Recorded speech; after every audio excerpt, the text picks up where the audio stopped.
Behold the bowels of battlefield. Beautiful, is it not? What you're witnessing is the culmination of 28 years of research.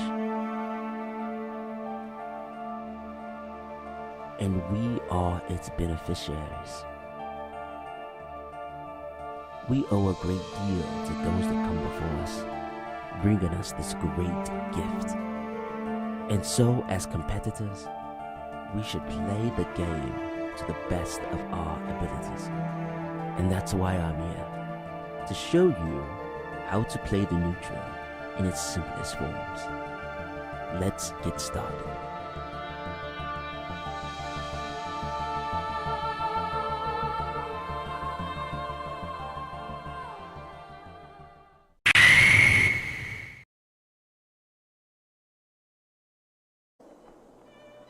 What is the neutral, you might ask? Well, how can I recognize the neutral? Well, the neutral is exactly that. Two opposing characters with a neutral standing, equal opportunity. Put simply, if both characters have access to shield, then there's a good chance the neutral is already established. Let's say both characters are in the air. They both left the ground. That is still the neutral, because they still have equal opportunity to do one on the other. Whether or not it's advantageous for both characters, it's still a neutral stance. Now, the moment someone takes an aggressive option to try to create an advantage for themselves, that will give up the neutral, if not for a brief second.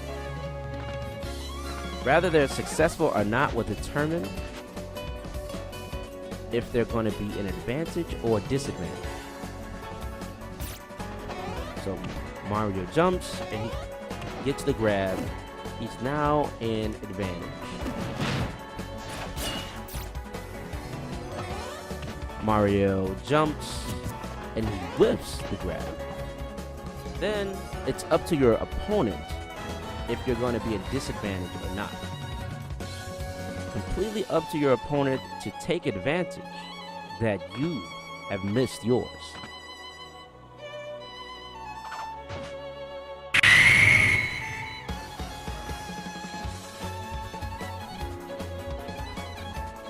Movement is probably one of the most important aspects to Smash, or any fighting game for that matter.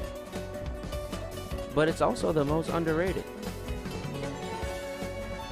You might be chasing combos, or you might see someone do something cool on screen. You want this fancy string. That doesn't win games. For the most part, movement does. Yeah, combos are great, but combos are only there to complement how good your movement is. It's just taking advantage of the reward for being in the right space at the right time. And when I say movement, I do not explicitly mean dash dancing.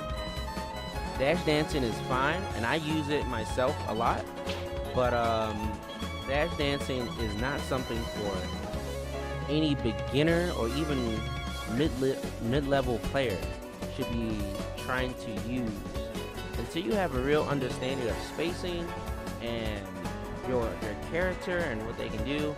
I wouldn't be using dash dancing so quickly. You'll just end up frustrated that you're not getting any openings, because you're probably just spamming back and forth and not actually spacing appropriately.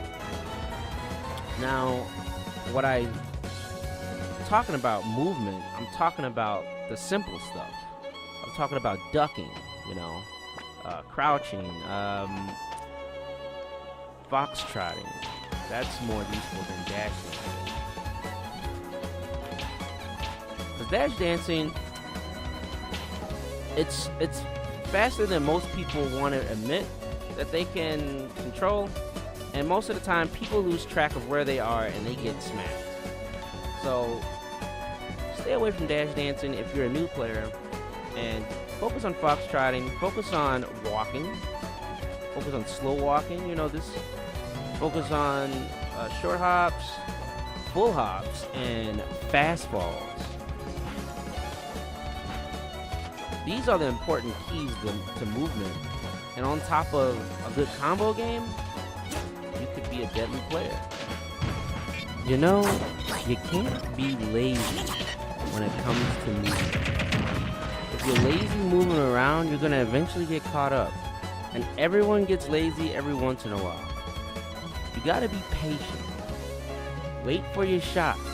They'll come. Everyone has patterns. You just need to look closely and get the right punish. If you're patient enough, the opportunities will come. And they won't come once, they won't come twice, they'll keep coming as long as you're looking. Now, as long as your opponent is doing the same options, there's no reason to switch up your punish game. There's no reason to switch up your movement. Keep moving the same way and they'll get punished the same way. But if you start seeing different behaviors from your opponent or different patterns, they're approaching you differently, they're doing different moves, you need to notice this right away so you can also switch up your pattern. This is just the revolving door of high-level play, or even medium play.